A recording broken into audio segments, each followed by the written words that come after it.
A Policía Nacional mantén aberta a Operación Mito contra o narcotráfico e o branqueo de capitais. No seu marco, os axentes da Policía Nacional detiveron a José Ramón Prado Bugallo, máis coñecido como Sito Miñanco, un dos nomes históricos do narcotráfico en Galicia. O capo cambadés foi detido en Alxeciras tras pasar a noite no Centro de Inserción Social, onde ten que dormir por mor do réxime de semiliberdade do que desfrutaba dende 2015.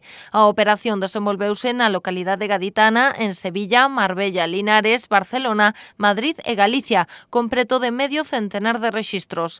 Algúns foron na comarca do Salnés, como os que se realizaron onte na inmobiliaria San Saturnino, vencellada unha das fillas de Miñanco e no estaleiro O Facho, ambos encambados.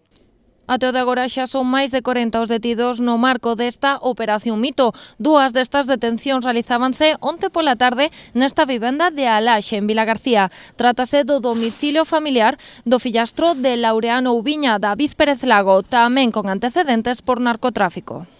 Os históricos Ramiro Somoza e Luis Enrique García Arango, que foran lugartenentes de Miñanco durante décadas, tamén figuran na listaxe de detidos. Ademais, a muller de Prado Bugallo e unha das súas fillas están a ser investigadas. No conxunto da Operación Mito, a Policía Nacional xa interviu 5.000 kilos de cocaína e 2 alixos durante os últimos 22 meses, localizados en Portugal e Holanda. A investigación traballa agora para confirmar se pertencen a este grupo outros 2 grandes alixos localizados.